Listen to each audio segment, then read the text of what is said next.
Welcome to DEMOCREPUBLIX, where we cover the real news that matter to we the people. Rep. Nunes said, FBI withheld info from Congress. Democrats and media are possessed individuals poisoning Americans with Russia hoax. Rep. Devin Nunes, the ranking member of the House Intelligence Committee, went on to Maria Bartiromo on Sunday Morning Futures. Rep. Nunes told Maria that the FBI was hiding documents from Congress for 2.5 years. Nunes believed U.S. Attorney John Durham will find out who in the FBI was hiding these documents from Congress. That proves that the Obama Department of Justice knew the Steele dossier was a fraud when they used it to spy on the Trump campaign in early 2016. Take a listen.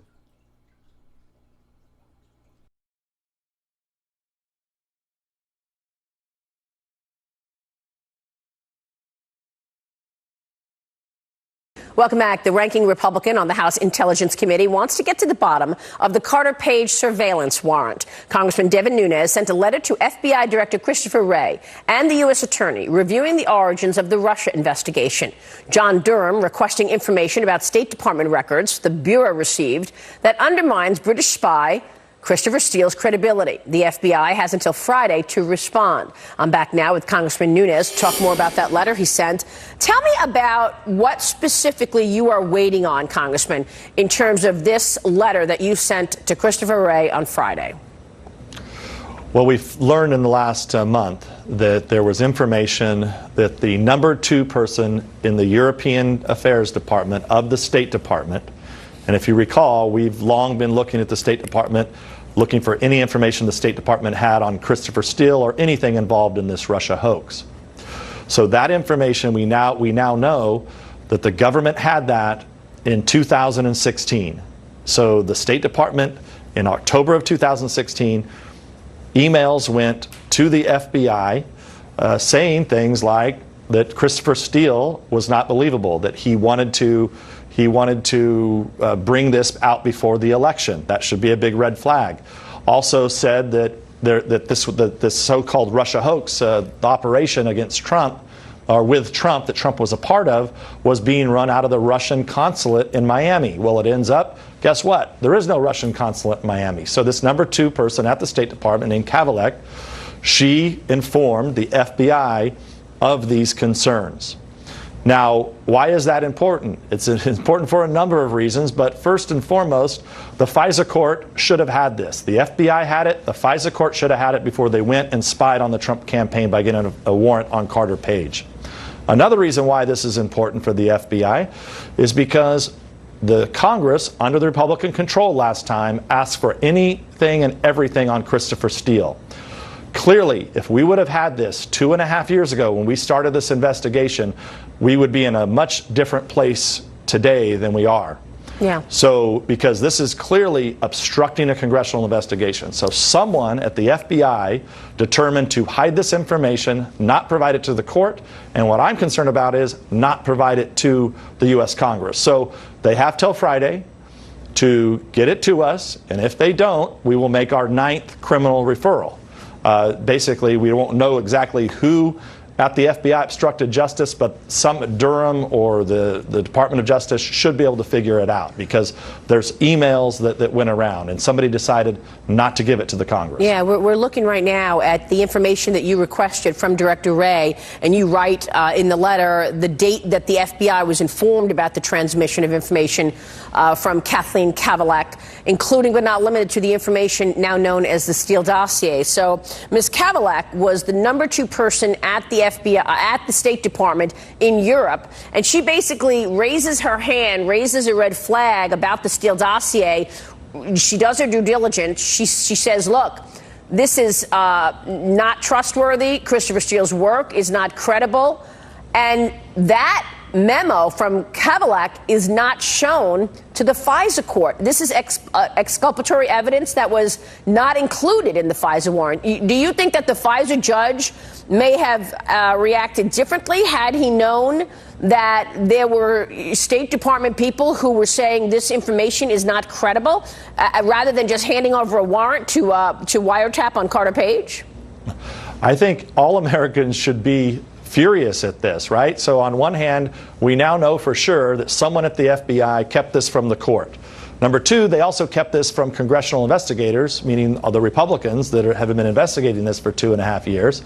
And this is really important information. And I think a lot of times Americans are just becoming tone deaf to this because it's just like one grenade after another. It's like, how many times did we have to see this Russia hoax, how bad it was, and how really what you see? I think the only way to define this, Maria, is we have people that are possessed in this country that continue to perpetuate this Russia hoax, whether it's ignoring important information like this that Kavlik had, whether it's continuing to say that, oh my gosh, bring in Hope Hicks and pretend like something really is wrong here, that Trump was colluding with Russians. I mean, there's no evidence of this, right? So the only thing they had on Russians was the Steele dossier, right? And then Joseph Mifsud, who you've talked about on your show. Those are their Russians. But guess what? They're fake Russians. They're phony Russians. They're fusion Russians. They're Russians that only the Democrats knew about. And the Democrats were the ones that were colluding with Russians. You just can't make this up. So I don't know of a better term to use than you have the Democrats in this city, in Washington, D.C., the media, for the most part, 90% of them, are possessed individuals. Yeah. And the sad part about it is they have a responsibility. They are poisoning and have been poisoning the minds of Americans, millions of Americans, for 2.5 years now. And the worst is they're not stopping. Right. They're not stopping, and that's the concern. No, you're right. I mean, now Hollywood's getting involved as well. Robert De Niro's going absolutely lunatic on everybody with this stuff too. We've covered this a lot. Do you think, what does your gut tell you? Did they just make it up? I mean, they knew that Russia was trying to undermine the West for decades, and they just inserted Donald Trump in there to stop it? Well, I think it gets to the heart. Let me just get to the heart of what we have yet to answer that I hope the Department of Justice can answer under the U.S. Attorney out of Connecticut. And that is this. There were two parallel operations that were running at the same time that I believe started in late 2015, early 2016. One is the FBI was running an investigation into the Trump campaign. Not in July of 16 like they said. They're lying about that. It clearly started in 2015 or early 2016. At the same time, you had the Clinton campaign and the Democratic Party running an operation having their bagmen, Fusion GPS. They're both running an investigation on a parallel track. The thing that we don't know, that we need to get to the bottom of, is when did those tracks become one and the same?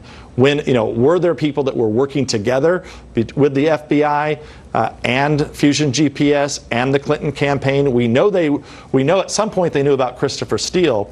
My guess is they knew this early on in the process, probably at least January, February, March of 2016. And so think about that. It's Banana Republic stuff. It's stuff that you only see in countries that we would never want to live in, where the intelligence organization works with a political party and puts the other campaign under investigation for the very thing that they're doing. Yeah, unbelievable. It's so extraordinary, which is why I agree with you. Everybody on both sides of the aisle should be outraged by this. We'll take a short break. When we come back, I know you were in the Situation Room last week at the White House when top lawmakers received the briefing on Iran. Got to ask you about that, as new sanctions are going to go into effect tomorrow. And you're suing certain media companies. We'll talk about that. Plus, Congressman, on the national security threat of China. Hey, who are you? Oh, hey. We live in a real nightmare.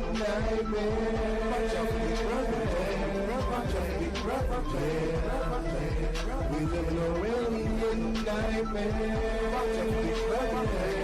nightmare.